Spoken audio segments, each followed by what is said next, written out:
অল্প বৃষ্টি ও জোয়ারের ঢেউত আনোয়ারা উপকূলীয় বেড়িবাঁধত তীব্র ভাঙন দেখা দিয়ে ঝুঁকিতেছে উঠান মাঝির ঘাট এলাকাত একাংশের অরক্ষিত বেড়িবাঁধ।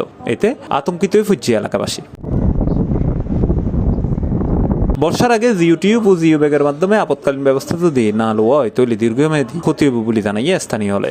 বেরিবান বাইরে ঘর বানিয়ে জল বাতা করে বস্তা বস্তা দিয়ে মানে কি বাঁধিবার ব্যবস্থা করে আগতন বাঁধিয়েছি ইঞ্জি বাঁধিয়েছি এখন ইয়ে নিয়ে এবছর তো মানে দেরি আছে সরকার তার আগে ট্যাক্সও বেরিবান চাই আর বলক চাই যেন বাগানত মানে কি দুরিত থাকতে এখন মানে সরকারে কিছু না করলে আমরা টিকে লাইন সম্ভব না। সরেজমিনে বেড়িবাঁধ এলাকা যায় দেখা যায় উপকূলীয় এলাকাত 196 কোটি টাকা ব্যয়ে 2.775 কিলোমিটার বেড়িবাঁধ প্রতিরক্ষার হাস চলমান আছে, যার মধ্যে রায়পুর ইউনিয়নের উঠান মাঝি ঘাট এলাকাত 570 মিটার বেড়িবাঁধ এই প্রকল্পের আওতায় আছে। তবে হাজত দীর্ঘতি অনে এই অংশ বেড়িবাঁধ অরক্ষিত আছে।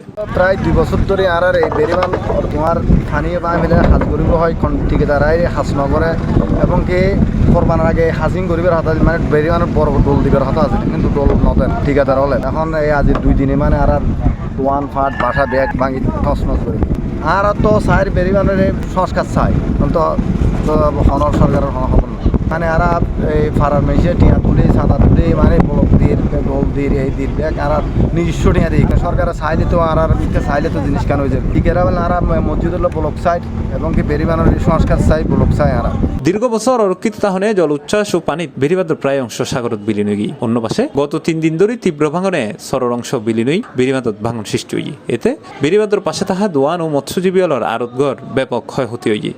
ইতিমধ্যে ওই স্থানত বস্তা ও গাছর খুঁটি গাড়িয়ারা হনরহমে ভাঙন টেকাবের চেষ্টা করে স্থানীয় হলে।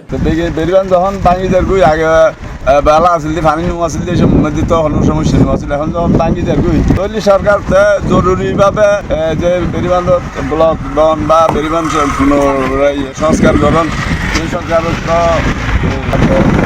কর্তব্য বলতো রক্ষিত আগে 91 ইংরেজির আগে আসিল এখন তো 91 বর্তন আর হন রক্ষিত নেওয়া আসল বেড়িবাঁধ ইবের স্থায়ীভাবে যে গর্গি ইবের গর্ণ বর্তন আর সমস্যা হারাতে নেওয়া আসল দৈনিকে আর দৈন দিয়ে অনেক গৌরের টাক পর্যন্ত এটা কেউ সমস্যা আসলে বেড়িবাঁধ ভাঙিয়ে টাঙ্গি আবার পুনরায় ঠিক হয়ে গিয়ে এখন আর বাঙাল শুরু হয়ে যখন আর এটা অতি সত্ত্বর যদি ব্লক বা কোনো ব্যবস্থা করানো যায় সরকারিভাবে তাহলে আর মনে করেন জুলাই জুলাইয়ের মধ্যে আর বেড়িবাঁধ হয়তো সাগর বিলীন হয়ে যেতে পারে। জানা যায় প্রকল্পর ঠিকাদার প্রতিষ্ঠান কিছু ব্লক নির্মাণ করছে, সম্পূর্ণ ব্লক নির্মাণ শেষ নগরী বেড়িবাঁধের হাস প্রায় 3 মাস ধরে বন্ধ রেখে। এতে বর্ষা হালোর আগে বেড়িবাঁধত ব্লক বন সহ বাকি হাস আদৌ সম্পন্নকরণ যাইব কিনা তা লই সংশয় দেখা গিয়ে, ফলে ঝুঁকিতেছে এই বেড়িবাঁধের অংশ।